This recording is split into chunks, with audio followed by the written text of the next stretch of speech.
I just can't believe that's true. It's amazing. I think I must be misunderstanding, because it seems like you can move the value of the electricity magically without any of the problems of transportation. Can literally see he's speaking slowly. He's actually like each step but it requires someone with, a 150 IQ or whatever he's got to catch all of this. It's probably the first time he's ever heard it. And this leads me to my natural question. Is there, I have noticed this personally, and I'm just curious if you have as well, that there does seem to be an intelligence factor when it comes to early adopters of Bitcoin. And I don't mean to, fillet the Bitcoin maxis out there, but it does seem as if, the vast majority of early adopters are of higher intelligence, and that those that will be the followers of them are less so. Has that been your experience as well? I like to take the more humble path of just saying that no, it's actually just that fiat people are fucking stupid.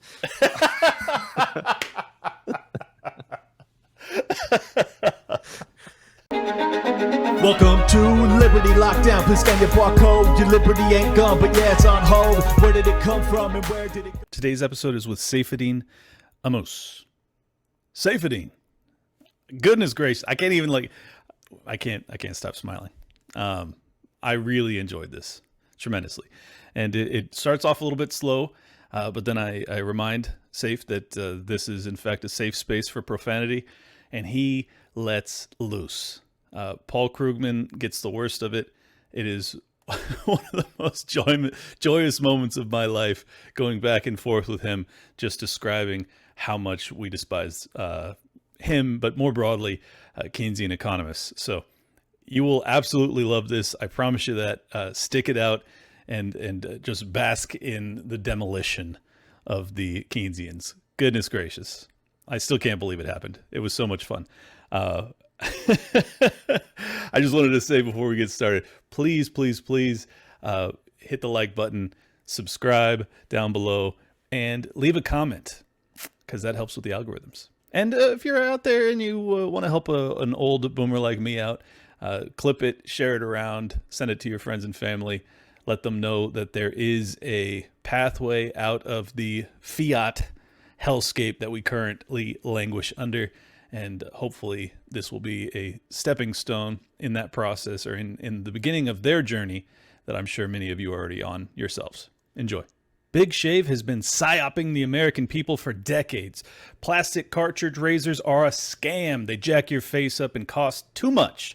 You don't need expensive replacement cartridges. You only need one stainless steel blade.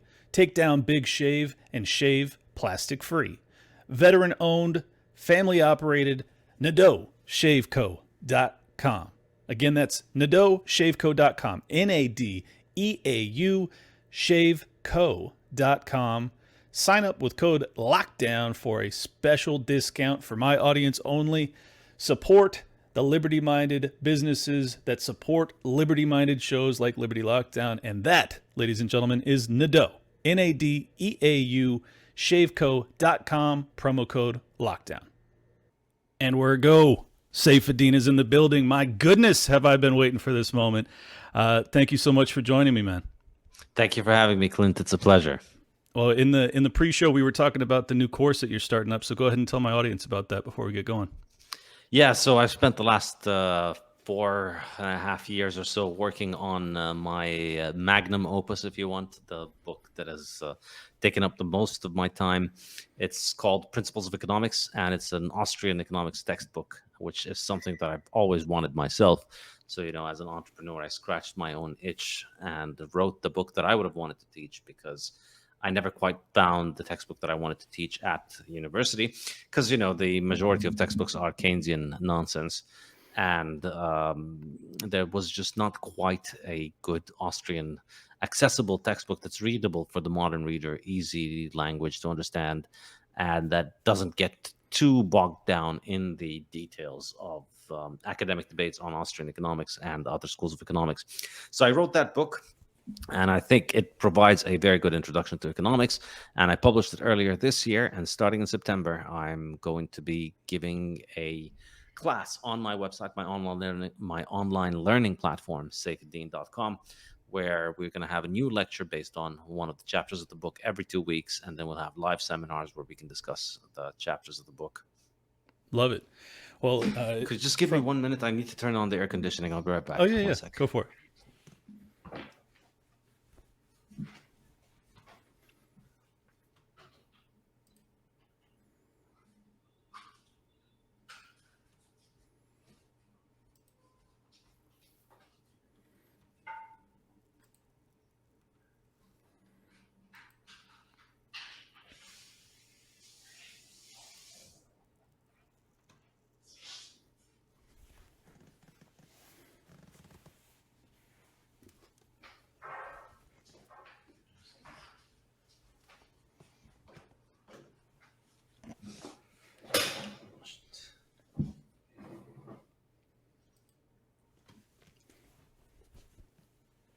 All right, let's go.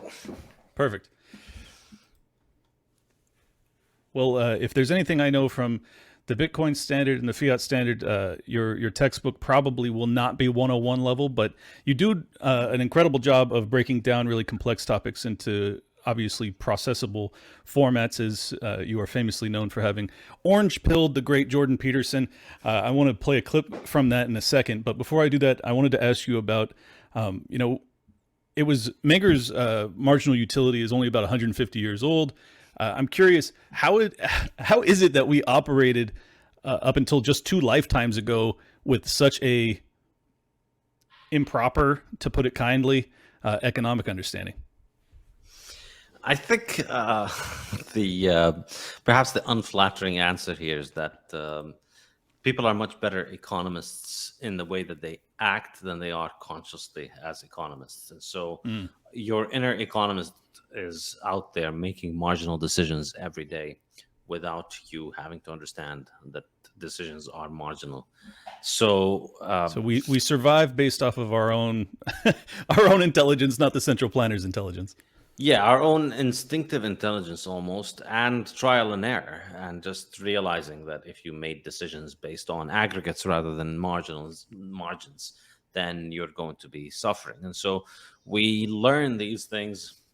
We learn how to think about economics and about money from our parents, from our ancestors.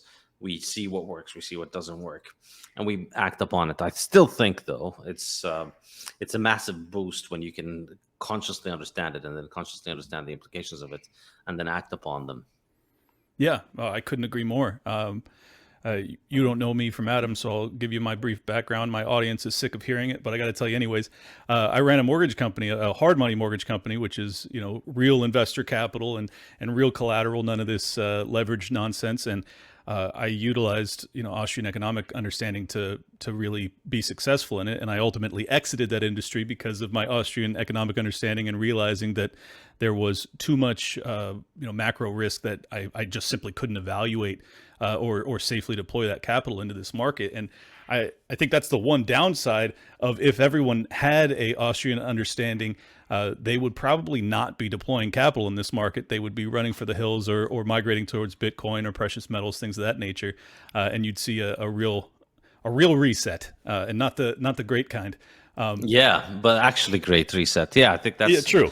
And it's in a sense, it is also kind of happening. And I think it makes sense from a capital allocation perspective. I don't think there is a better place to put your capital into right now than investing in something that obsoletes central banks, both in terms of financial return and in terms of a humanitarian return. I mean, if I was rich and I had a lot of money and I didn't know how to do good in the world, the best thing that I could possibly do is put central banks out of business. And so the best way to do that is to just buy more Bitcoin and help people understand and get into Bitcoin. And it's effectively, Bitcoin isn't a stock. It doesn't offer you returns on your investment. But in a sense, it kind of functions like angel investing or maybe VC investment, where the way that you're rewarded as an investor is through the appreciation of the token itself rather than any kind of yield that the token makes. So it's a decentralized jury rig solution for crowdfunding a central bank replacement, where anybody in the world can finance this network and make it grow by holding Bitcoin. All you got to do is just hold Bitcoin. That increases the value of everybody else's Bitcoin, increases the value of cash balances everywhere in Bitcoin, increases the amount of people who have Bitcoin in their cash balances, and therefore increases the likelihood that people will trade with one another with Bitcoin, and takes away cash balances from national currencies, which is really the key thing here. Because if you don't have cash balances in national currencies, then inflation doesn't work anymore. Inflation is pointless. Right. It won't finance anything. So that's why I think Bitcoin is so great, because it's a free market solution that's going to put central banks out of business. I'm here for it. Yeah, you and me both, brother. That's what I live for. So I found a statistic or an analysis today that I was totally unaware of, that El Salvador only owns slightly over 2,000 Bitcoin. I was blown away by that. I had thought that their adoption had been far more significant. Given that you're now an advisor, do you foresee that being just a drop in the bucket to a greater acquisition, or what do you think? To be honest, I don't know if that number is correct or not. I've seen that number, and I know it is an estimate by the Associated Press. They've estimated it based on El Salvador's announcements of how many Bitcoins they're buying. But Oh, okay. I'm not sure that that is an accurate number. But I think it would potentially, I mean, it's not tiny. It's a significant No, amount it's of significant. Bitcoin. Yeah, Yeah, and I this mean, is- it's more than any other nation. has bought, Yeah, so. and it's only the government's Bitcoin that's separate from individuals. So Right. individual Salvadorans will have their own stashes.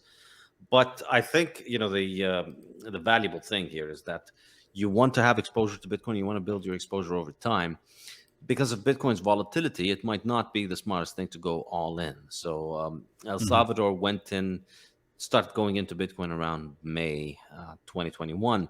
Bitcoin around that time was in the 50s or in the 60s, 50,000 or so. So they bought gradually over the next few months. But if they'd gone all in at 50,000, then and they went in with a lot of their cash reserves, they'd be in pretty bad shape today because it had gone down. So you want to time your entry, and that's true for you as an individual or for institutions. You might want to be a little bit careful about going all in. You want to protect yourself in that you need to make sure that all your fiat liabilities, you have enough fiat to meet them over the next, say, 6 months at the very least. But most likely, if you want to be conservative, you want to think about 2, 3, 4, maybe 5 years. So you want to have enough fiat to meet your liabilities for the next 5 years, no matter what happens with Bitcoin. And you want to have the rest of that money going into Bitcoin. This is how I think would be the most responsible way of getting into it. Because, if you have a family to feed and you go all in and then Bitcoin crashes 60%, you're in deep trouble. You might end up having to, unable to pay off your mortgage or whatever. Indeed. So you want to make sure that you can cover your liabilities in fiat terms and then accumulate as much Bitcoin as you can. And over time, you want to, obviously the key thing is to stay solvent, and keep having a surplus so that you can always put that surplus into Bitcoin. And so that then, the increase in the number of Bitcoins over time and the increase in the market value of Bitcoin over time eventually will work in your favor. That then you can become primarily reliant on Bitcoin, that Bitcoin becomes the main stash. And I think, I haven't discussed Bitcoin strategy with anybody else in El Salvador in these terms yet, but I think this is kind of the long-term play, that if you replace your dollars and treasury bonds in your cash account with Bitcoin over a 5-10 year period, well, then you've massively changed the way that your economy functions, because now instead of everything being built on the melting ice cube of the dollar and the treasuries that are made to rob you, that are made to get devalued over time, you have Bitcoin, which is appreciating over time. And so you no longer need to continue to borrow from everybody. You don't have to be a debt slave anymore.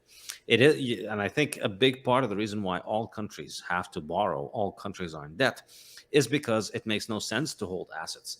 If you wanted to just hold dollars, then you will find your dollars depreciating over time.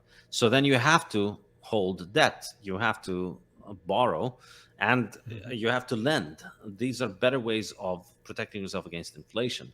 So you buy treasuries, and then you issue your own bonds and you borrow.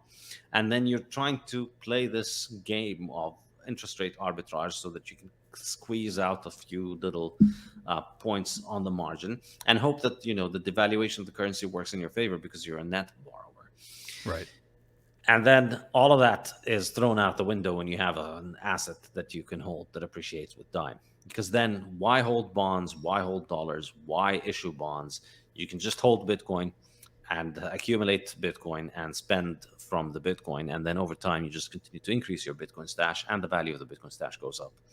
That, I think, is the long-term vision, how I'd like to see it. I don't speak for anybody in El Salvador, and of course, my role is purely advisory. I don't have any kind of authority there, so I don't speak from any kind of inside knowledge or anything, or decision-making potential. It's just, I think this is really the key thing that people need to do with Bitcoin. Stack sats until you're financially free. It's true if you're an individual, or if you're a government, or if you're a company. Yeah. Well, I think that the future for El Salvador with your guidance will hopefully be very, very bright. It has obviously already improved dramatically under Bukele in recent history, and it was not the greatest place on earth not too long ago. So it's been a dramatic shift and one that has given me a tremendous amount of hope. What I wanted to ask you about, based off of Mager's marginal utility only being 150 years old, and honestly, I mean, we still function under a Keynesian morass, unfortunately, to a large extent. Is there the potential that there is some revelatory economic insight? Granted, you're on the cutting edge of this, so you could probably speak to it as well as anybody. That could revolutionize even the Austrian school, or do you think that its framework broadly is probably irrefutable? I'm just curious what your thoughts are. I think I go along with pretty much everything that the Austrians say. So do I, for the record. But in Principles of Economics, I did commit one heresy, which I think you challenged Rothbard. How dare you? Yeah, Rothbard and Mises, and all of them, basically. And I challenged them with something that they were pretty adamant about, that it is correct, and they brutally mocked people who opposed them. But I believe I've come up with a different perspective on the question, and that is the question of interest. And I think Bitcoin is kind of relevant in determining this question. So, historically, there's always been opposition to interest and defense of interest. And the Austrian school falls firmly in the camp of defending interest. Mm-hmm. And for good reason, because they've come up with the explanation for why interest exists. And the reason that there is interest is because time preference is positive. And so the theory of interest that the Austrians present is that interest is a function of time preference. So when people have a very high time preference, they value the present a lot more than the future. And so if I want to take money from you today so that I could give it to you into the future, and so that I could give it back to you in the future, you're going to require a significant interest rate in order to accept foregoing consumption today, because you have a high time preference. As your time preference declines, then the interest rate that you're willing to accept declines. And so, in a nutshell, this is the interest rate theory of the Austrian school, which is that it is a function of time preference. As time preference rises, interest rates rise, and vice versa. And I think I agree with that. And I agree with the formulation of the theory. And I think it's very good at explaining interest rates historically. And I think it fits with the empirical record, because we see historically the process of civilization, as I discuss in the book, is the process of lowering time preference. We see humanity continuously lower its time preference, and as a result, we accumulate more capital that increases our productivity, makes more capital available, which in turn, because we have more resources available, teaches us to have an even lower and lower time preference. And indeed, if you look at 5,000 years of history of interest rates, you see that interest rates have been constantly declining.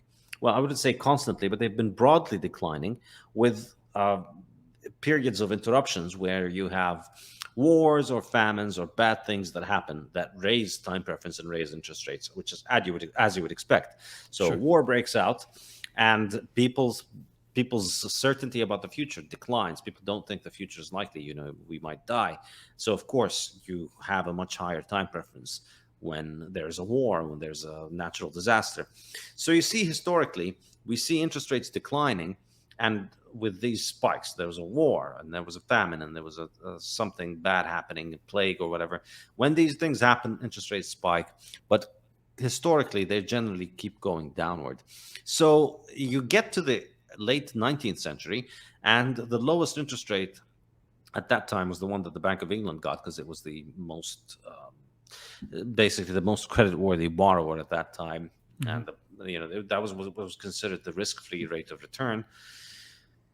Wasn't risk-free in World War I, but that's the closest that you had. And it was only 2.5%, which is historically unprecedented. We'd never had interest rates that low. So interest rates had dropped down to 2.5%. Now then, humanity took a massive, massive, massive detour away from sanity with World War I and with fiat money, where they started printing money, and that caused time preference to rise enormously, and then interest rates became also manipulated by central banks. So we're not really discussing real interest rates anymore because they're a policy. But arguably, they went down drastically. They went up drastically over the 20th century, whichever way you measure them. So interest rates go up then throughout the 20th century. So my question is, or my position here is that if we had continued on a gold standard into the 20th century, and if we had continued on a hard money, what would have happened? More capital accumulation, more higher productivity, higher capital stock, lower time preference, even lower interest rates. And then eventually, where's that going to go? Eventually, interest rates are going to continue to drop. And my argument is that eventually, in a truly civilized society, interest rates will drop below the cost of holding money, to the point where lending at 0% interest becomes perfectly rational on a free market basis. I think the point that they're missing here is that holding on to money is not costless. There's always a cost to holding on to money. So whether it's gold, you need to lock it up in a safe. If it's Bitcoin, you need to lock it up. You need to secure your private keys in a certain way. So there's always a cost to holding on to the money, and there's always a risk attached to holding on to the money. You're holding on to your Bitcoin, you're holding on to your gold or your cash, whatever it is, there's always a risk. So people pay for somebody to provide them that service in a professional manner. You put your money in a bank, you put your gold in a gold safe, in a gold treasury. So people find these ways of storing their money. Now, that means that the cost of holding money is negative.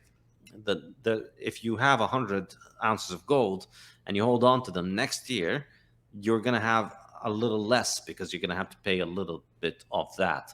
Either you're paying it in storage fee or in insurance, or maybe you're not paying it directly, but you're taking on the risk that it gets stolen. So it stays at 100 ounces every year, but one of those years it gets stolen and it goes to zero. So there's a risk involved. So effectively, you could say that, maybe it's 0.5%, or it's 1%, or it's 0.1%, but there is a cost.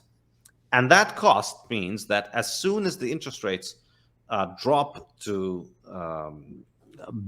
a point where they are lower than that cost, then it makes sense to lend at 0%. So you're better off if it costs you 0.5% to store your money.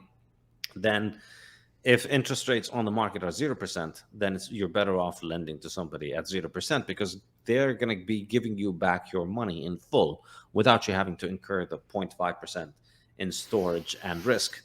And so therefore, assuming that they're a creditworthy borrower. Yes, but if they are, then there's no point in charging them interest, because simply returning the money itself is interest. Is saving you money. Yes. Is saving your money. And then, of course, in that world, the flip side is that in that world, because we're not making more money, because we are a low time preference society and we have fully eradicated the Keynesian parasites from our insides, because of that, the money is appreciating over time. So getting 0% nominal return is getting a positive real return. And that's what people actually care about. People don't care about the nominal return. People really care about the real return. So therefore, I argue that on a free market, as time preference continues to decline, eventually you get to a point where interest rates would decline to zero and we wouldn't have interest rates. And I think this is where you can sort of combine both perspectives, the free market Austrian perspective, which understands time preference as the determinant of interest rate, and the kind of religious view which is against interest lending, because all that it is saying effectively, if you understand it in Austrian terms, is that you need to drop your time preference down as a society to the point where you don't lend at interest. If you're lending to people at interest, that means your time preference is too high. That is a fascinating thesis. As someone who obviously lent out capital, I was riveted and processing it simultaneously. I'm not sure that I'm on board, but I see the logic, I see the rationale. I still tend to believe that you would never have a civilization where everyone was low time preference, and you would have people that are riskier borrowers. So, like, I guess those people would be the only ones paying interest, and then everyone that's creditworthy and does function from a lower time preference would probably be borrowing at the zero bound or thereabouts. Interesting thesis, man. I can't wait to read that, but I'll keep it moving. I wanted to ask you, there's been, much to my chagrin, many in the libertarian community have argued in favor of modern monetary theory because of the advent of artificial intelligence. For the life of me, I can't figure out why AI would nullify the laws of economics, but they tend to believe so. Do you think there's any credence to those arguments? No, not at all. I think it's just it's the same thing. I think we've always had Luddites who thought this new iteration of technology is going to change things, but technology always has been the same thing. If you understand it economically, it's any technological improvement, if it is going to be used as a technology, if it's going to gain acceptance, it does one thing: it increases our productivity. It allows us to get more out in terms of output per unit of effort that we put in. So you work for 1 hour, and the more technological advancement we make, the more output you can make from that hour. And this has been the case since the first hunter turned a tree branch into an arrow in order to catch rabbits, up to AI. It's the same thing. So AI is massively increasing the productivity of a lot of people. Particularly programmers. I think it seems to be like that is the place where it is achieving the most returns, where sure. Programmers, I mean, I hear stories about programmers who say their productivity's gone up 10x because it seems like it's such a powerful thing. But that's just another way of making programming more efficient. Programming was a way of making economic production more efficient. And machines and mechanization and electricity were other ways of making production more efficient. So we're just increasing our productivity. Nothing fundamentally changes. We're not going to run out of jobs. There will always be jobs because there are infinite human needs. People want all kinds of things. And the more machines we have, the more productive people become. So it doesn't put us out of work. It makes our work more productive. It makes it easier for us to earn more money. It makes the lowest productivity people, it doesn't put them out of work. It makes them far more productive. So, people, my example that I mentioned in Principles of Economics, and if you look at the cover, you see boats and how boats have evolved over time from like one tiny little dinghy boat to, Super yacht. to the modern tankers that carry thousands of tons of materials of traded goods across the world. All that has happened here is that transportation has become more and more efficient. We did not eliminate jobs in transportation. What has happened is that the jobs in transportation went from being you're a slave that gets whipped to carry things on your back to a world in which you are an engineer that designs one of these boats. And that boat, you work on maybe driving that boat, or you work on loading stuff onto that boat. And your productivity is infinitely higher than what it would be if you were just carrying things on your back on its own.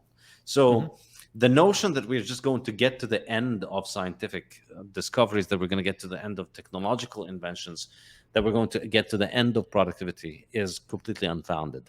And I think it's ridiculous that a lot of people say this stuff. If you, particularly tech people, San Francisco is a place with a lot of tech millionaires who do their own dishes. Like, they need to make their own dishes at the end of the day.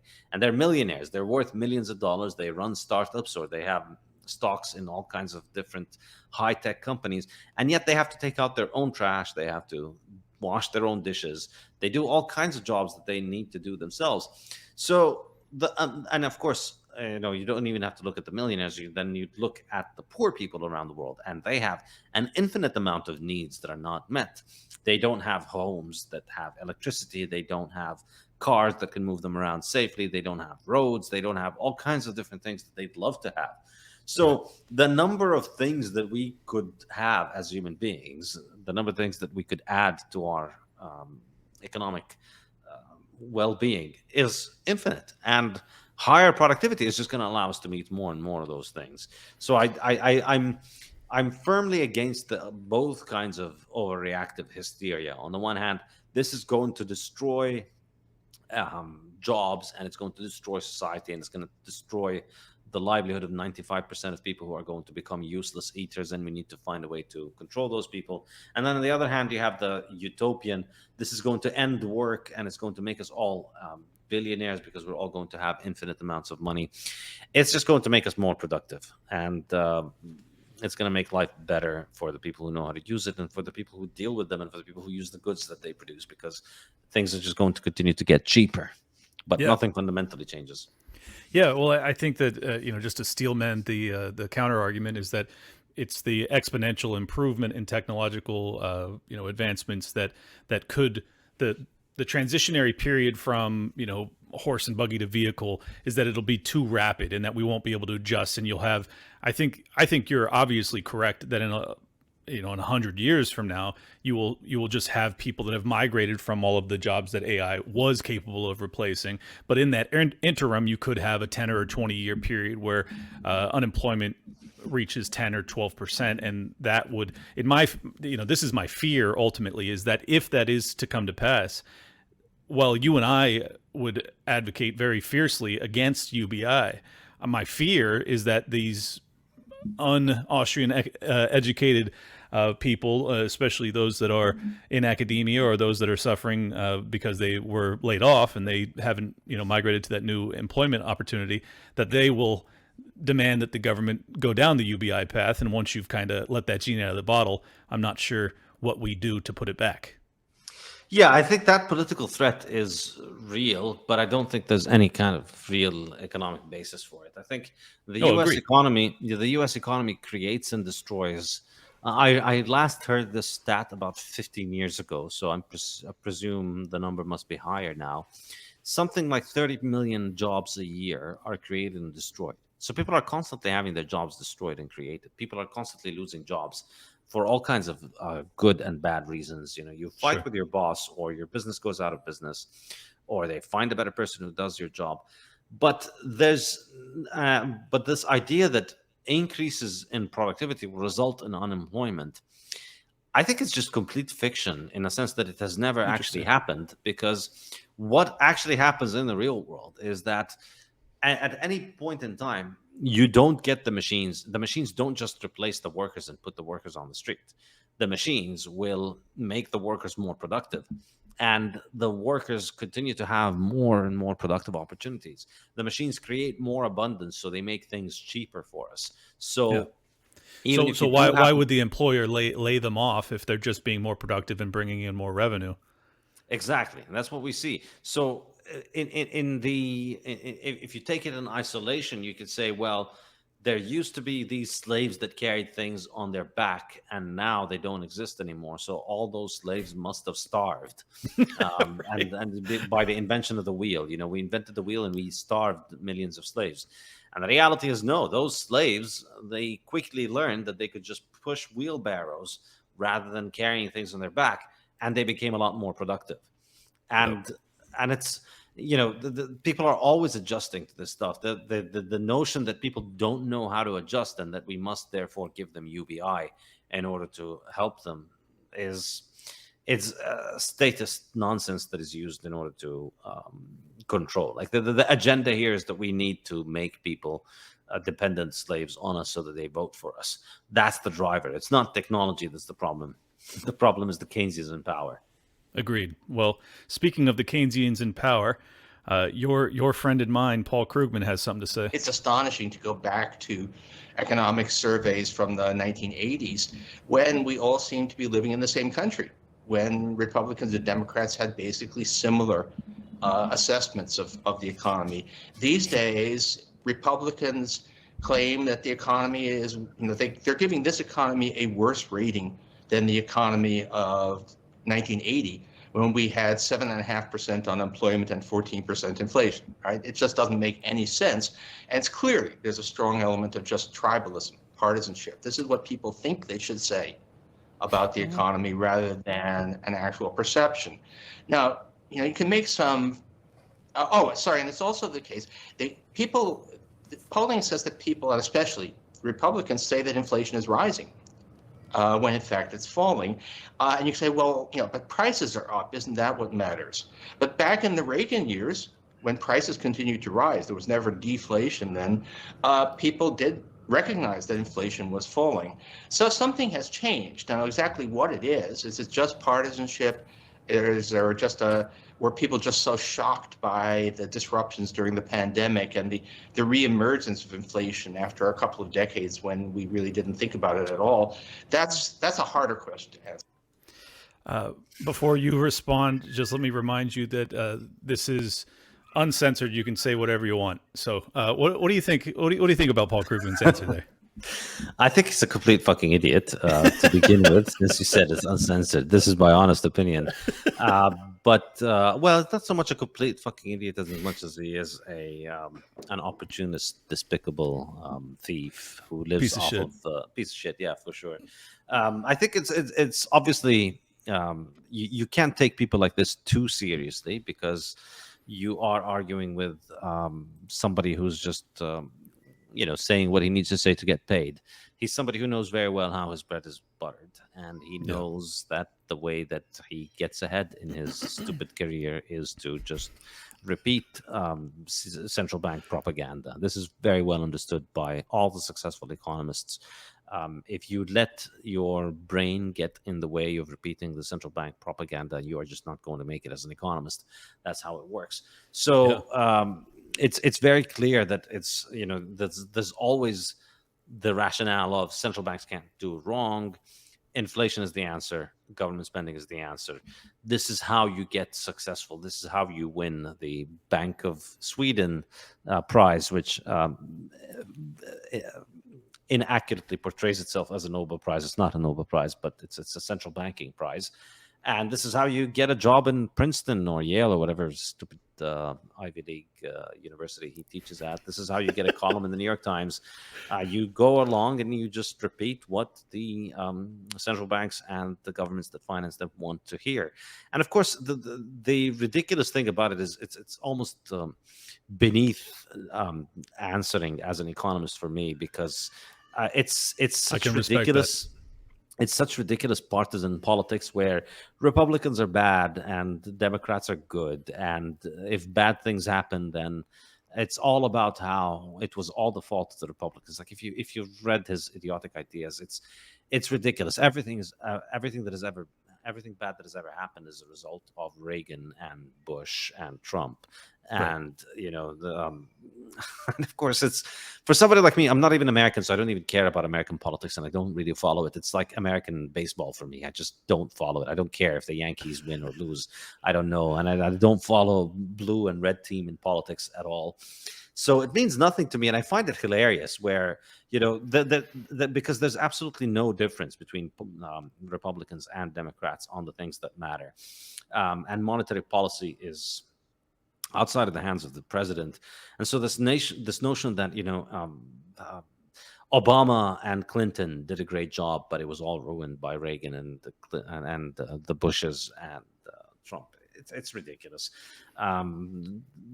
there is a political establishment, there is an economic establishment, there's a financial establishment out there that gets its way, regardless of which stupid actor they have on TV reading prompts at you. Of course. It doesn't matter. And so ultimately, the monetary policy has been, in the long run, it has always been inflationary. And it recently got a little too inflationary to the point where people like Krugman, who are paid to constantly lie and tell you that it's not inflationary, they had to admit that it is inflationary. But of course, it's always been inflationary. And you don't look at the CPI. The CPI is worthless government statistics. It means nothing, and there's a lot of problems with it. And I discuss it in detail in the fiat standard. I discuss why it is completely bogus as a number. But look at the price of houses. I think this is the best measure of inflation that you should look at, because for the vast majority of people, a house is the single largest expense that they'll ever purchase. Mm-hmm. And you look at what is happening to the prices of houses, and it is only going up, not because houses are becoming more valuable. In fact, houses are just becoming more and more plentiful, and they're becoming cheaper and easier to make because technology keeps advancing. So houses should be getting cheaper all the time. And in fact, in real terms, they are getting cheaper in the sense of think about how much it takes you, how many hours of time it takes you to earn a house, to earn enough to buy a house. It is declining in absolute, but the price of houses continues to rise because the value of the currency is declining faster than the value of houses. So the currency is what's being devalued all the time.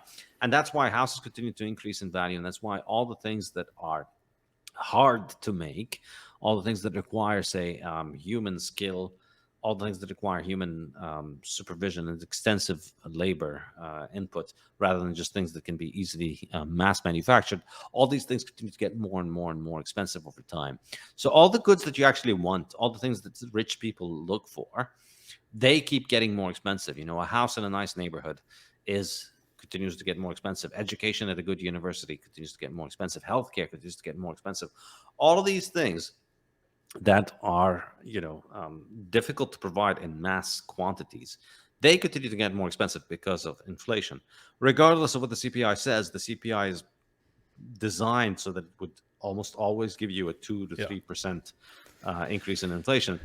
Last couple of years, things got really out of hand, and so people like Krugman had to kind of admit that, all right, we have a little bit of inflation, but it's going to die down. And then he shifts it around to talking about Reagan. He shifts it around to, all right, well, people aren't happy that inflation isn't going down fast enough. But 43 years ago, they were a little bit happier back then. And so obviously the reason that this is a problem right now is just because evil Republicans. Well, no, 40 years ago, they hadn't experienced inflation. They hadn't experienced 50 years of inflation like they have now. You sick and tired of watching your 401k go up and down like a teeter-totter? Well, if you're already hedging into Bitcoin, you might want to consider some additional diversification to help with that volatility. UBS shows that private assets like fine art can help diversify with a low correlation to stocks. Bloomberg reports art prices increased in 2022 with the highest total sales ever for major auction houses. In 2023, the art market has passed its pre-pandemic level, with tens of thousands of everyday investors already using today's sponsor, Masterworks, to invest in art. You don't need millions or art expertise. Every Masterworks sale to date has delivered a positive return to their investors. That's an incredible track record, including annualized net returns of 10, 17, and even 35% all this year. Masterworks' most recent exit was just days ago at the end of August for a double-digit 13.4% annualized net return. My listeners get special access to skip the waitlist. You just go to masterworks.art/lockdown. Again, that's masterworks.art/lockdown.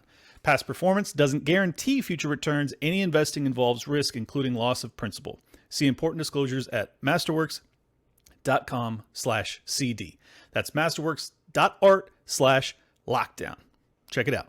The rate of decline in the value of your money is declining. So, inflation is defeated, which is ridiculous. This is the talking point that all of these Keynesian prostitutes are.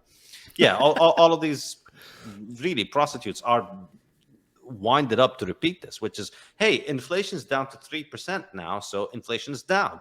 Well, no, inflation is up. It's continuing to rise. Prices are continuing to rise. The money supply is continuing to rise. The rate of change may be slowing down.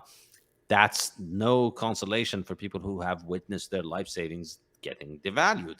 The life savings are losing value. They were losing value at 9% the year before. Now they're losing 3%, according to the CPI. In reality, though, of course, the numbers it's higher than that.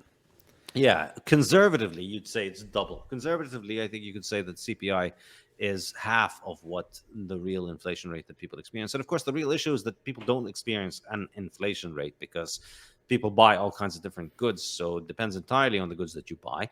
And the sad thing about it is that if you choose to be poor, if you choose to live your life poor, then you don't suffer much inflation. The things that poor people want are plentiful and don't have as much inflation. The things that you need in order to live a good life are the things that increase in price a lot. And that, not coincidentally, is why the same prostitutes who tell you inflation is not a problem also tell you that for your health, you should avoid eating meat. And in order to save the planet, you should avoid eating meat. And that you should avoid modern fuels that give us the modern industrialized world, because these are bad for the weather or some shit like that. And that, the way that you fix your health and the way that you fix your weather is just don't consume any of the things that are an issue for our CPI basket. Take them out of your basket of consumption. Eat cheap, heavily manufactured, mass-processed garbage for food, and then you won't have a lot of inflation. Live like a 14th century peasant off of a windmill, and then you won't have a lot of inflation because there won't be a lot of fuel. That's the thesis of the fiat standard. And I published a book almost 2 years ago, and I've not heard a single person try and offer me a coherent rebuttal of this idea that this is how the fiat system works. It devalues your money, it makes you poor, and then it uses that money that they devalue from, it uses the wealth that they take away from you to finance academics and university professors and TV prostitutes to go on TV and to tell you, no, you shouldn't eat the things that are becoming more expensive. You should avoid those things, not because you're poor. You should avoid them because that's how we fix the weather. And that's what the science says is better for your health. It's nonsense. It's not that that you don't, it's not that you can't afford meat. It's that you don't want it. Dumb. You don't want it. That was the problem all along. Well, look, you said you're not an American, so you don't take it. You don't really pay attention to the local politics, and you find it all laughable. Well, I am an American, and I find it fucking offensive that he's going to talk down to people that are going, "Oh, my groceries that were $150 last year. Well, at the beginning of this year, that was now $200, and at the end of this year, it's going to be $210, and I should be fucking smiling about it." Fuck you, Paul Krugman, you asshole liar. It's so insulting. And the condescension with which he speaks to us about it, as if like, oh, we just don't understand. Inflation is down, you dumb. You have to just wrap your head around it. You're not seeing this properly. He's such a scumbag. Because you don't understand second derivative, and you don't understand the second derivative is going down, and like you don't understand that you're getting paid from the money that is being devalued. You are getting paid from people's money. I'm being robbed, so that fucker can propagandize me. How crazy is that? And I don't have to be an American to say this, because the whole world uses the dollar. The whole world is getting robbed. Everybody else's currencies are getting robbed to finance scum like him getting paid their paycheck. And so, I don't think it's a coincidence that all the people that get paid from inflation happen to come to the very scientific conclusion that inflation is not a problem and that you should be happy, and that the problem with inflation is that you are a stupid Republican. That's it. You're a stupid Republican and you don't understand second derivatives. If you stopped being a Republican and you voted for Democrats and you learned some math, you would learn to love the fact that your groceries are becoming more expensive. You don't need to buy the beef, so your groceries are the same price. Well, no, they're not, but whatever. And Krugman himself, he's tweeted something about how he's keen and eager to start trying out all these new fake meat things because he's not a big meat fan, and that this is obviously going to be great. He said something about he can't wait to try his spaghetti bolognese with fake meat. Explains a lot. Explains the giant ass belly that he's got. Explains why he looks like he's got the physique of a sewer rat, and it explains why. That coincides with his economic ideas. Everybody needs to adopt the sewer rat physique, pro-inflation mentality. Oh my God, man. This is my favorite thing to do, is just to dunk on Krugman with you. I could do this all day. Michael Malice has popularized the concept of like the battle will be won once we have the average man views a corporate news journalist the same as they do a tobacco lobbyist or tobacco CEO. Well, I view that I think the battle is really won for the Bitcoiners and the libertarians and the Austrian economics folks and the ANCAPs of the world once they view the Keynesian economists that go on TV as worse than the tobacco lobbyist or CEO. I can't stand that guy. I can't even compare them to the tobacco industry. Yeah, I mean, they're honorable comparatively by a large margin. Absolutely. I mean, the tobacco industry wasn't forcing you. They didn't put a gun to your head to force you to consume their things. But the Keynesians do put a gun to your head. They think you have to use their money, and they don't believe that you should have any alternative. Yep. But they laugh at your suffering, and they explain that it's your own ignorance that is the reason for your suffering. They're fucking insufferable human beings. They are genuine. Like I'm not even a violent revolutionary by any stretch of the imagination, but when I hear these people talk, it's so infuriating. It's like the only time that I go like, the non-aggression principle. Like they're kind of aggressing upon me anyways. They're robbing me blind, and they're lying to me about it. So. Anyways, I won't say anything more because I do want to put this on YouTube at some point. All right. Sorry, it's so crazy. So there's this Jordan Peterson quote that I actually want to play for you because I thought it was really quite profound. And it's about central planning, and I want to ask you a follow-up question about technocracy. So here we go. You get this weird aggregation of things we need to do. And then the impossibility of rank ordering means you don't have a priority. Like, what's the most important, and how do you decide that? Well, that problem just wasn't addressed at all. And so it was an object lesson in how these sorts of things work. It was central planning, but it was so dysfunctional in some way. It's not like, it's partly because there wasn't anyone in the world who had enough intelligence, enough knowledge to make those sorts of decisions. No one. I think that's such it's a really profound way of describing why both socialism or centrally planned economies, but also this kind of new technocratic elite that we're languishing under, why it doesn't work and why it's ultimately doomed to failure is that it requires a level of knowledge that literally no one is capable of having, because it requires the individual decision making of 7 or 8 or 9 billion people on the planet. I'm just curious first off, did you find it interesting that he came to that conclusion just because he was actually working? I think what he was describing there, he was talking about when he wrote a paper for the World Economic Forum or for the UN. I'm not sure which. It was one of the globalist organizations, and I was just like, it's just fascinating that he had that realization after talking to them and not prior. That's what these organizations are at their core, is this belief that you can actually govern the planet. It's lunacy. Absolutely. I think it's anybody who gets into this field has this moment where they come to the realization that there's no way that I could write a report about what 8 billion people need to do in terms of how they eat or how they consume energy. What fuel should the world run on? You can't take that answer for 8 billion people. You can barely make that answer for your own home, for your own heating, for your own transportation. I mean, this is a very complex decision. Do you have a gas boiler? Do you have a heat pump? Or do you have, or do you get an electric car? Or do you get a gasoline car? These are extremely complex decisions for an individual to make on their own. You need to sit down, run the numbers. How much is this going to cost? What are the benefits of this? What are the added costs involved with this one? And it's an extremely sophisticated calculation to make for you as an individual. So, of course, you cannot make it for 8 billion people. And I think for me, when I was doing my PhD at Columbia University, this was a very important moment where, I'm writing about how to design energy systems for the world so that we can meet sustainability goals or whatever nonsense or the other.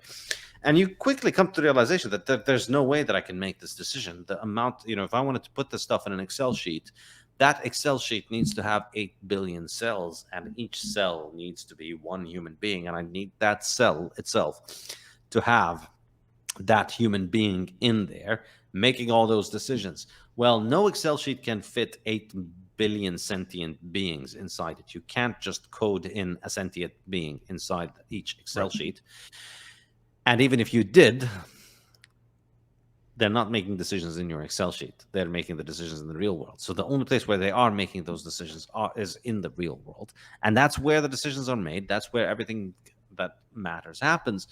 And therefore, the answer is not for you to keep trying to make your Excel sheet more sophisticated.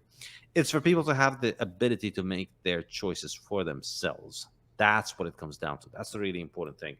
So if people are able to make their choices on their own, if they have the property right to make their own choices, then they are each able to calculate these decisions for themselves. And that's the only intellectually honest way to answer this question. And in my opinion, and this is hopefully going to piss off some people, but I think if you have intellectual honesty, you come to the point where you realize, okay, I can't do this. And you start thinking about what this means and what the implications are. And then if you're in a PhD program, you're going to have a bad time. If you're at a bureaucracy, you're going to have a bad time.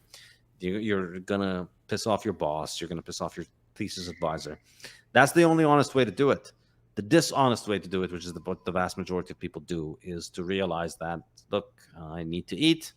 And it's more convenient for me to eat by just parroting whatever it is that they tell me. So I'm just going to go ahead and parrot what they tell me.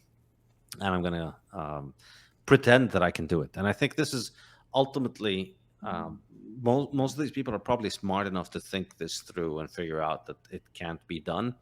And after years of doing it, you see the cynicism, which they joke about when you get them, that they get a drink or two in them. They start joking about how, well, we're making all these plans, but it's not going to work because, sometimes they try and rationalize it by saying, well, people are idiots, and so they just don't listen to us. They do what they want. But I think over time they realize, over time they realize it's not the people who are idiots, it's us who are the idiots, because we think that we can just run people's lives from Excel sheets. Right. Because your fundamental premise is flawed. That's, you fucked up from Jump Street. So obviously it's going to be an issue. But what I find interesting is that this entire technocratic approach seems to me to be, extrapolation of like the original master plan of technocracy, which was central banking. And now you have technocracy that has kind of taken over both the medical health establishment, even the military industrial complex to a certain extent. They think that they can, dominate the world militarily or through psychological operations. Give the world democracy. And until then, right, we need to bomb them. And that's extremely profitable for us. Yeah, well, coincidentally and conveniently enough, all these very well-intentioned people with all these very rosy-sounding ideas happen to make a lot of money from these ideas. Yeah, it's just a coincidence. But it strikes me that you already are well aware that the era of total war coincides with the era of central banking, so that no coincidence there. But I'm curious if you think that the population bust that we've been witnessing in many of the quote unquote Western nations, can that be laid directly at the feet of central banking and a higher time preference kind of worldview that has been foisted upon the people? Or, obviously it's more complex than that, but do you think it plays a significant role? Very much so. I definitely think so. I think there's many ways in which you could see this. In the Bitcoin standard and the fiat standard, I discussed the impact of fiat money on the family, particularly in the fiat standard. I think one key thing is that the family is not just, it's not ornamental. It's something highly functional in our lives. It's something highly essential. And for the vast majority of human history, family was essential for survival. It was almost impossible to survive without a family, without a network of support. And in fact, for all of human history, it's impossible for a child to make it without the support. You won't survive young age or old age without family support around you. So it's necessary. It's always been necessary for people to have family around them. What the 20th century did was it took away a lot of the roles of provision that the family takes and gave them to the state, because the state is, on the one hand, taking away your money and taking away your ability to provide for your family. And on the other hand, because it's taking away your money, it's developing all this wealth, which it can in turn use to provide for the family. So the state then becomes the family replacement for people. So you don't have to worry about teaching your kids because the government will just teach them. But also, you don't have to worry about investing in raising kids, because when you grow up, hey, there's Social Security. They're going to take care of me. They're going to, love me and kiss me every night and put me in bed and tuck me in. And if you talk to the average statist moron, this is generally the impression that they have of the government. Like I've seen so many people in my life say, why would I want to have a family when I'm old? The government will take care of me. I'm just paying into my retirement account, and then the retirement account will continue to be there, and there's health insurance, and I don't need a family. And well, even if this was true financially, which it isn't, because all of these things are Ponzi schemes, and by the time you're going to be retired, you're going to realize, oh crap, all the money that I've saved up is not a fraction. It has come up to a tiny fraction of what I put in, because the money is constantly being devalued, and you're putting the money in bonds and stocks and all kinds of shady financial instruments that can have all kinds of problems with them. So financially, this is a losing trade. And also, of course, it's built on the silly idea that we can have a free lunch, that we can all contribute money and we can all make more money. And we can all get more out of it, because we all think that we're going to be the one that comes out ahead in the Ponzi, when of course that's the main prerequisite for being a Ponzi victim, is to think of yourself as being able to come away from the Ponzi on top. And that's why everybody's going to get shafted by the Social Security Ponzi. Yeah. But then even if this was true, even if this were financially true, you need more than just money. You need more than just people to take care of you physically. You need emotions, you need attention and companionship. And you won't have that if you are constantly investing in meeting your current needs and high time preference desires, rather than sacrificing the present for the future by investing and starting a family. So I think this is a major part of it. And I think the fact that another part of it is the fact that people cannot save. And there's a major aspect, and it's obviously related, because you cannot save. People's money is constantly getting devalued, so they need to constantly be working. So this is why most families move toward having two breadwinners. You need to have two members of the family working. And even if you don't have two of them, the one that does work has to keep working harder and harder. You can't just work for a few years, make some savings, and then start working a little bit easier, because your savings are going to get dissipated over time. Right. So you need to constantly be working. You need to constantly be angling for the promotion. You need to constantly be trying to up your productivity. And when you have two parents that are doing this, or even one parent that's doing this, you're just going to cause, all else equal, you're going to cause fewer and fewer kids to be born, because who has time for kids? And so we see this, people have time for all kinds of superficial adventures, spending money on all kinds of consumer bullshit that's completely inconsequential in the grand scheme of things. Traveling around the world, buying toys, buying new cars, buying this and this and that and all these things. But they don't have time for kids. And 20, 30, 40 years later, it's going to, I think, hit a lot of people bad when they realize, the amount of money and time and attention that I wasted on my pets and my vacations could have had me a child. Undoubtedly. For me, pets is just... it is a mind-blowing thing. Every time I'm in the US, I'm astonished at just how many people have so many pets. And it's so obviously... Fur babies. Yeah, fur babies. It's so obviously a child replacement. And it's a wholly inadequate child replacement, because guess what? The dog's not going to be there for you when you're old. It's not going to be able to take care of you. Right. It's not going to provide you with grandkids that can take care of you.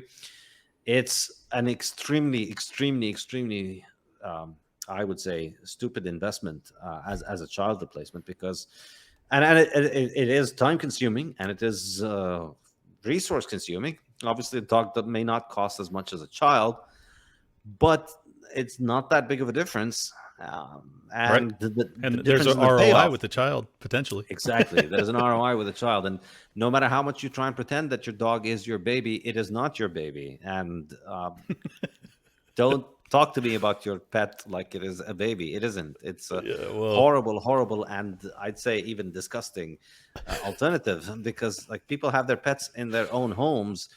They have them on their beds. They have them on their couches. They have them in their kitchen.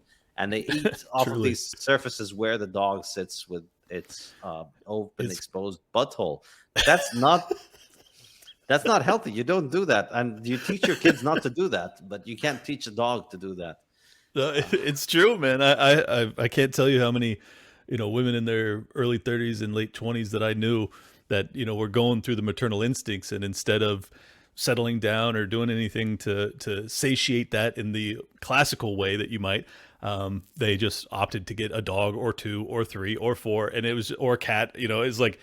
It's like, man, I know it's tough. I know it's hard you can't afford a house. You think you can't afford a kid, but I just really, I think you're right that they will ultimately regret it. And I wanted to ask you real quick about, you said towards the tail end of your interview with Jordan Peterson, that never use force and that individual rights always take precedent. And the reason I bring it up, and this is kind of personal for me, I have a sibling of mine who has been dealing with drug addiction, and I am in the position of, really being motivated to strip him of his, adult rights to force him into a rehabilitation facility. Do you think that is improper? So I'm not quite sure about what the context was in the case of Jordan in the interview. When I would say no use of force, I wouldn't say, I'm not a pacifist. I'm not somebody who thinks there's no legitimate use of force or violence. Well, sure, but I mean, normally I don't think that you can initiate it. Yeah, well, normally it would be defensive, and obviously I agree with you there. It's nothing wrong with revolution or rebellion or anything like that if you're being oppressed too.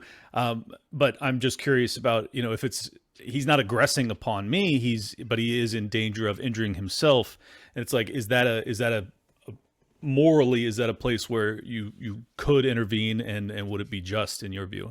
I know this is out of left field, but I just thought I'd get your feedback on it.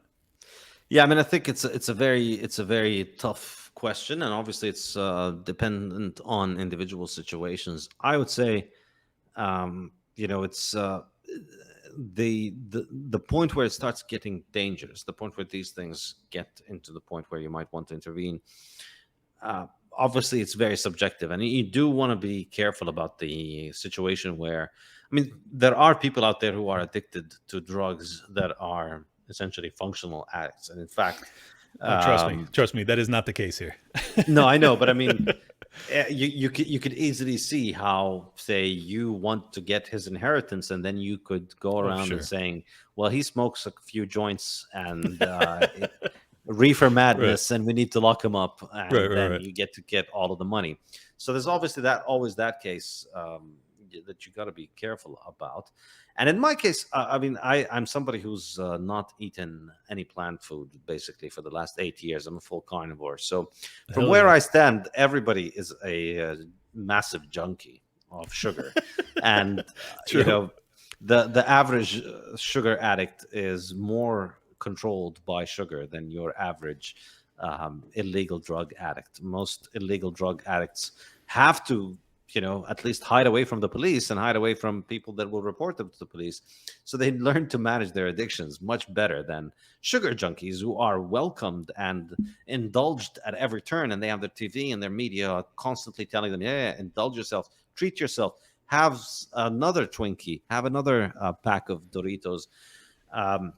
So I think addiction is a massively prevalent problem. And I lean a little bit against this kind of idea of vilifying people who are using illegal drugs just because they are illegal. When you'll get people who are clearly addicted to sugar to a point where it's destroying their life. They're diabetic and they're of course falling apart, and they can't go a whole hour without getting a sugar hit.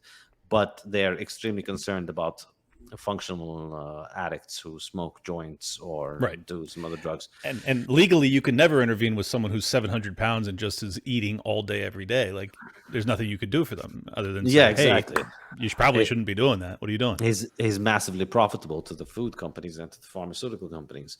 Right. But I would say if it's getting to the point where it is dangerous, life-threatening. where it's life-threatening, then it must at some point involve the aggression against others or the threat of aggression against others. Yes. And that's where then I think the gloves come off. That's where, you might have justification to be able to do something like this. Like, this person is threatening me, this person is going to rob me in order to fund their addiction. And then that's when you are, I would say, from a moral perspective, within your rights to intervene.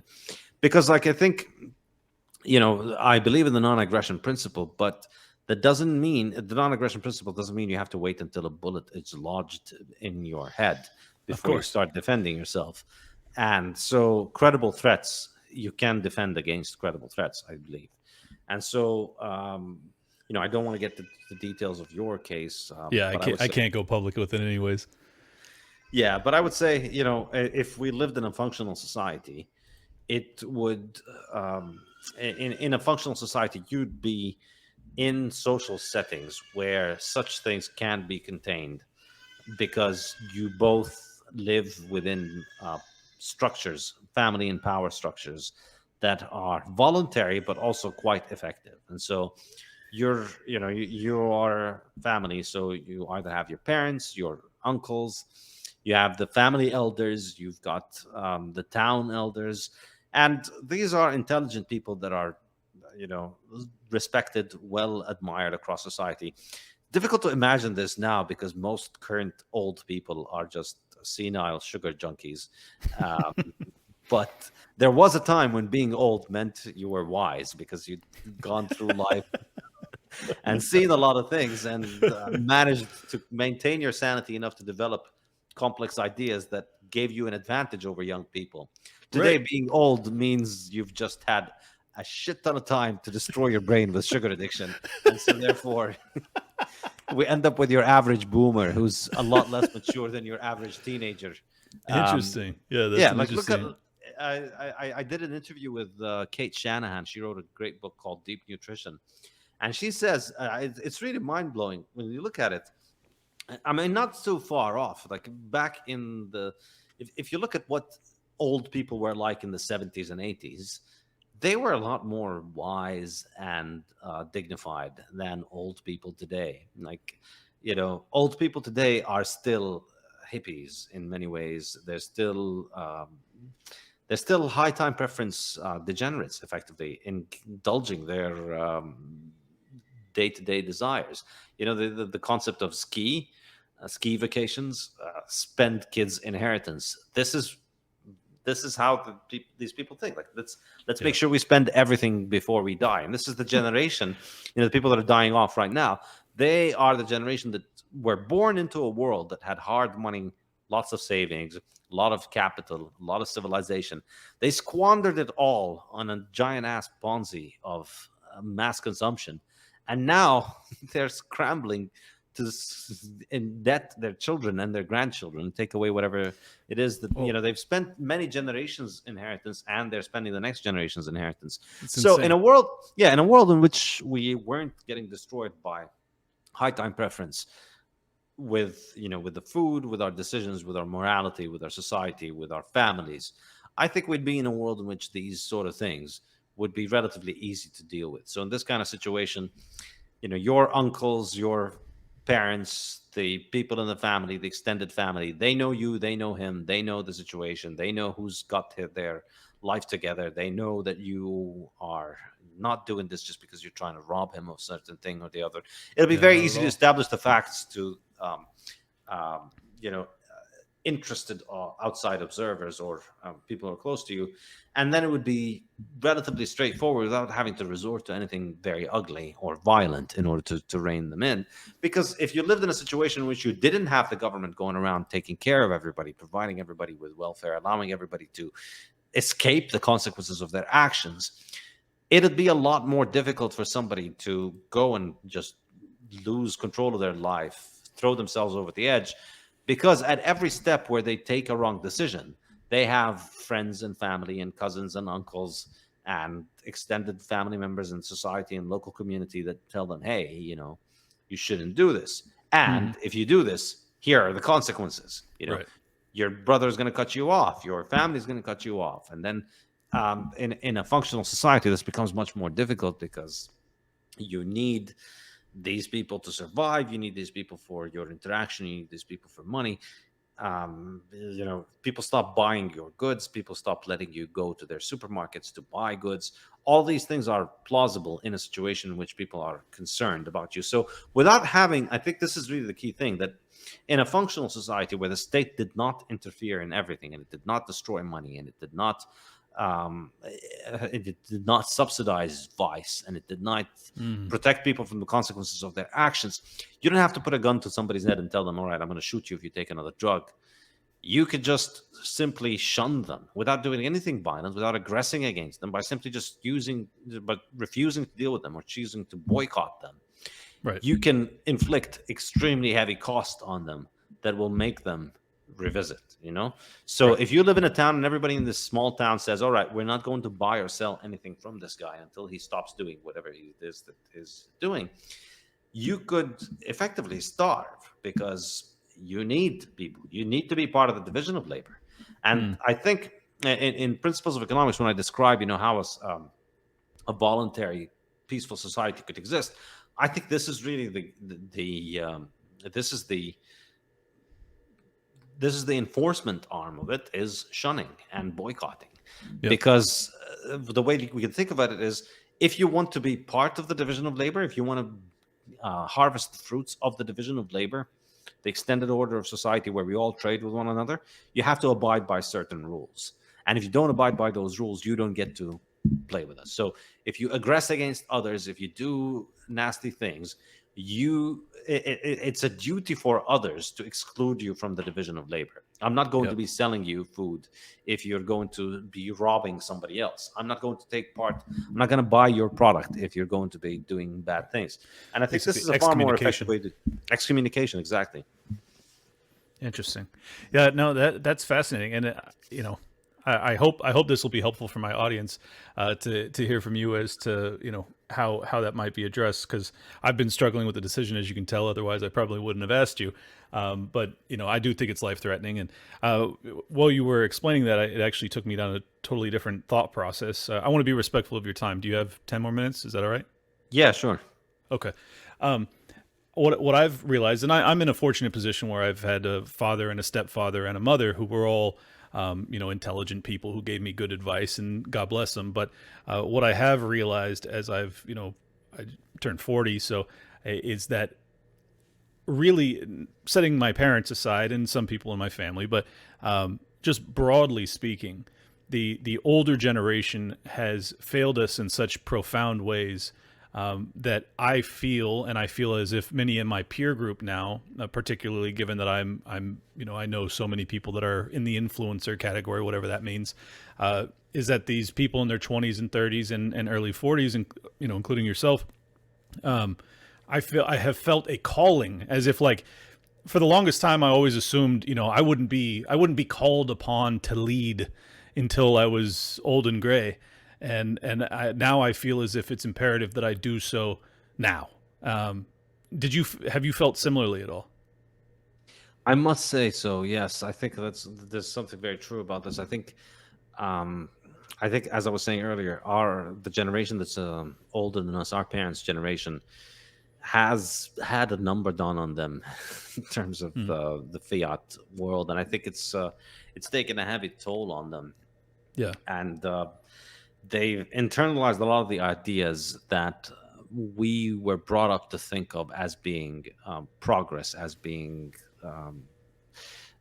this is just how the world is. But a lot of us, our generation, is waking up to that and going back to more traditional conceptions of family and life. And our parents' generation is just not. I think they This issue is cyclical. In fact, if you read history, you see that this is kind of a natural process that always takes place, wherein you see it in the history of nations, you see it in the history of families. So there's a family that start out the classic in Scotland. There's a saying: shirt sleeves to shirt sleeves in 3 generations. So you start off with a family that's poor, and then one person in that family manages to work really hard, and then with low time preference, with effort, and with dedication, and over an entire lifetime, they manage to give their children a much better life than the life that they had.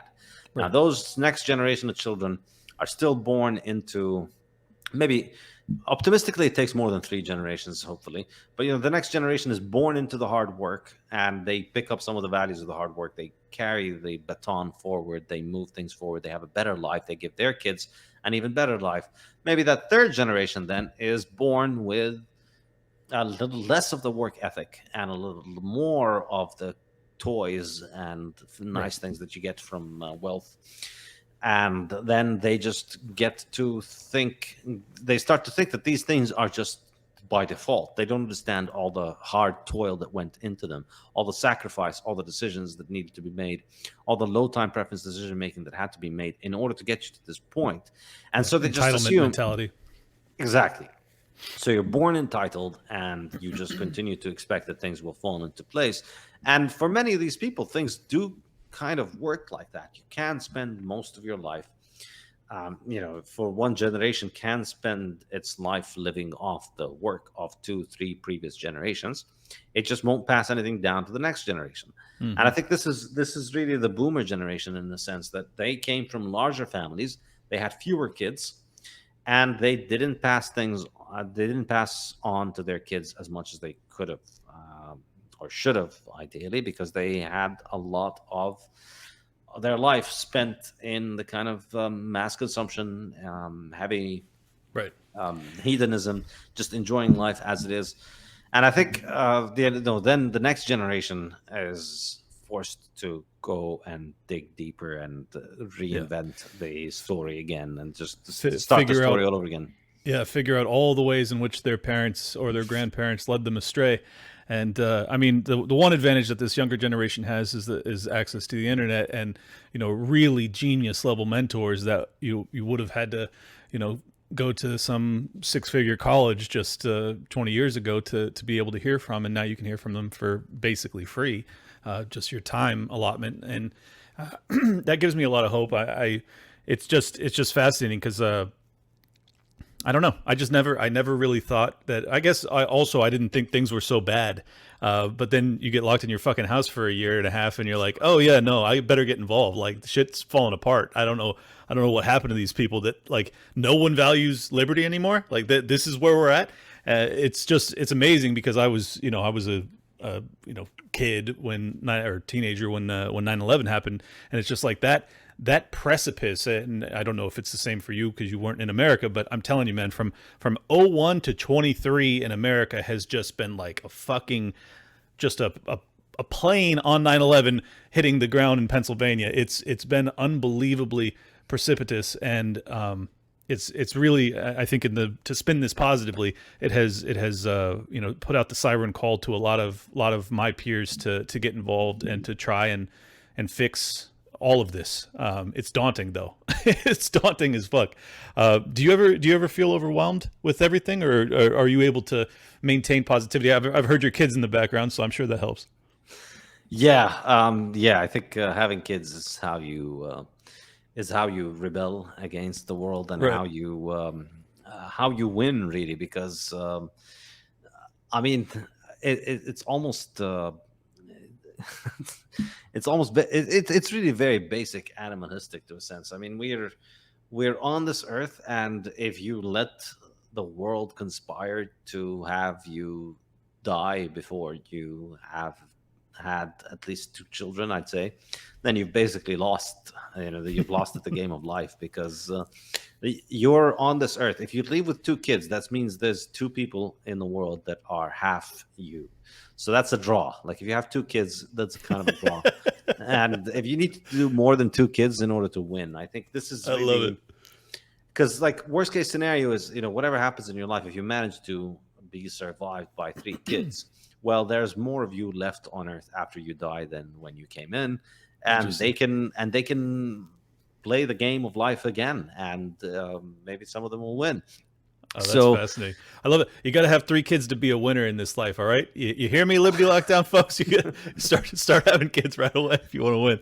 Oh, that's hilarious, seriously. Man. I think there's a serious biological imperative here where you just want to answer that, and I think people are taught to drown that out with hedonistic experiences and with short-term pleasure rather than thinking about the long term. So I believe this is one of the most important things that you can do, just to maintain the family. And I think what helps with that, and the other very important thing to do in order to remain hopeful and cheerful and constructive and not get overwhelmed and not get drowned out, is Bitcoin. For me, Bitcoin just continues to provide me with such a strong foundation for building my life upon, because I escaped hyperinflation in Lebanon because of Bitcoin, and it's an enormously powerful technology for me, and it's something that has really made my life a lot better. But also, it gives me hope for the long run for the world that, yeah, if I can do this, more people can do it. I think it's only a matter of time before more people do it, and when more people do it, we're going to see more and more people able to think of the future, able to plan for the future, because they're able to save for the future. And so they're able to live better, more constructive, stronger, happier, healthier lives.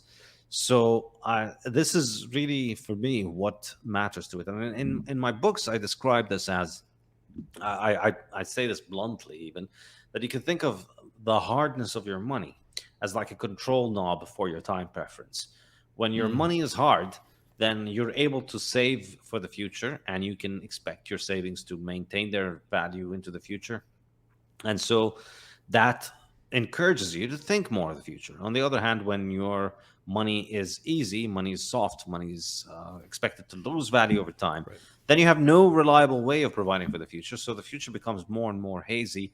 It becomes more and more uncertain.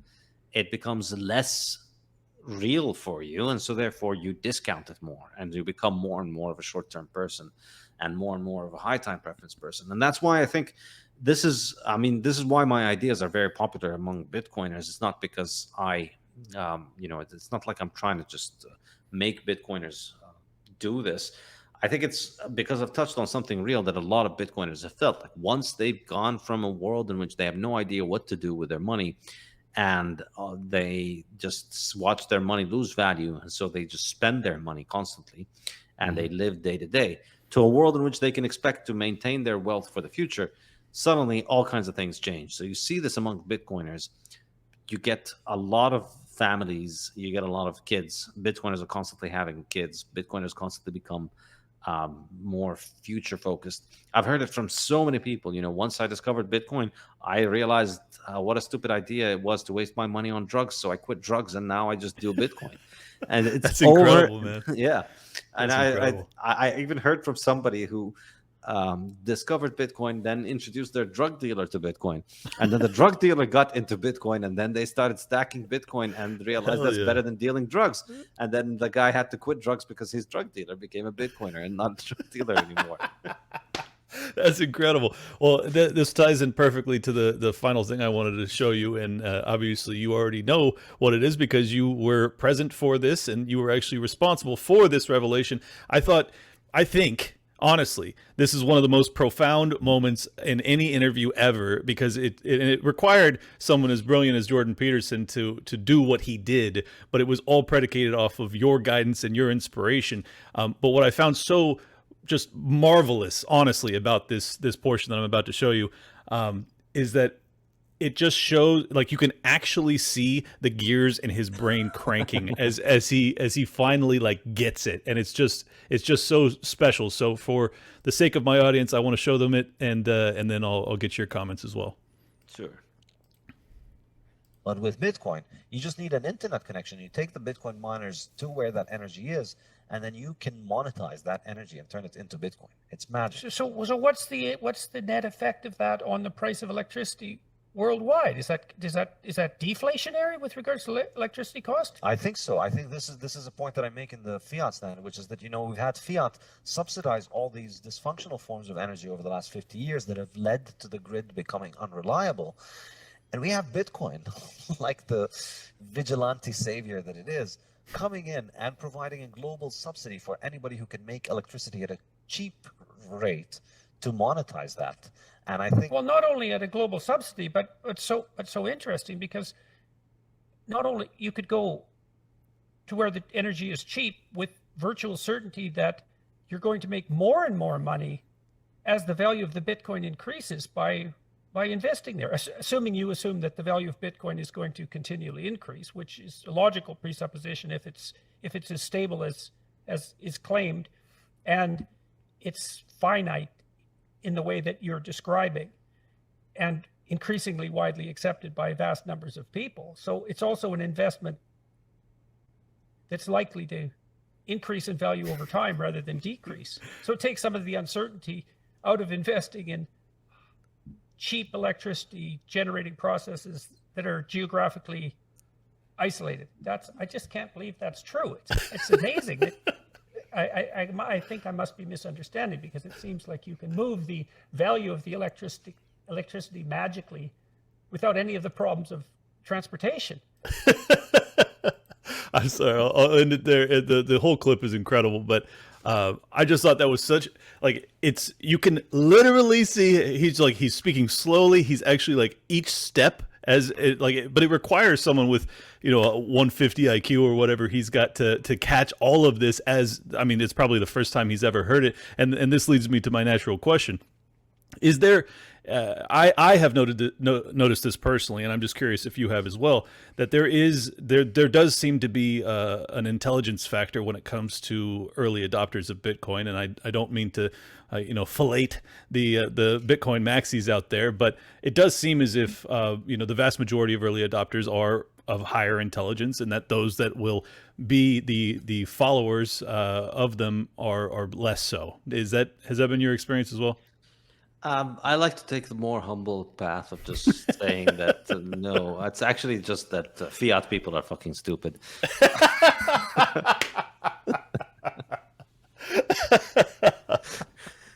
It would be too presumptuous for me to. We're not smart; they're just dumb. Exactly. Oh, that couldn't be a better way to end it. Saifedean, I have enjoyed this as much as I imagined, plus some. This has been a real culmination of many incredible interviews with Bitcoin folks. I just want to rattle them off real quick. Guy Swan, Greg Foss, Gladstein, Marty Bent, Princey, Stefan Livera, Thorup, Mikkel, and Vivek Ramaswamy even I've had on the show. So I really do feel as if I have gone on this journey. I started the show 3 years ago, as you can tell by the name, Liberty Lockdown. And at the time I owned no Bitcoin, and I have gotten pretty involved. I wish I had started sooner, obviously, but I was in the old fiat game, so I can't take any credit for being the high IQ folks. But it has been a real masterclass of education for me, and I'm so grateful that I was able to take my audience along with this ride as I evolved personally from a fiat master to a bit of a harder money version of myself. And I can't thank you enough for all of the people that you have helped on this journey. And I really do believe that you will go down in the annals of history as one of the great Austrian economist thinkers, right up there with the great Murray Rothbard. So thank you again, sir. Thank you, sir. Very, very kind of you. You've left me speechless, which doesn't happen often. Well, that's a perfect way to end it. If anybody wants to support my work, go to libertylockdown.locals.com, or you can sign up to become a subscriber over on my Twitter, and that's at LibertyLockPod. All of his books will be in the description below. Please go out, grab those. I promise you they're worth every fiat worthless penny you send his way. I hope he will convert that, as I'm sure he will, into Bitcoin right away. And last but not least, if you want to pick up one of these shirts, go to toplobster.com. We're out of here, folks. Peace. Was that good or what? Did I lie to you? If you enjoyed this episode, I just wanted to remind all my Bitcoin viewers out there, which I'm sure there are more than usual watching this episode or listening to it, that you can also listen to Liberty Lockdown over on the Fountain app. If you would like to support the show, send some sats my way, you can do so on the Fountain app, and also you can get paid some sats for listening to the show over on the Fountain app. So pretty cool innovation, and I hope you guys will enjoy that. Just a reminder before we get out of here, hit that subscribe button, leave a comment, smash that like, and hug and kiss your mother, because she's awesome and she deserves it. See you guys soon.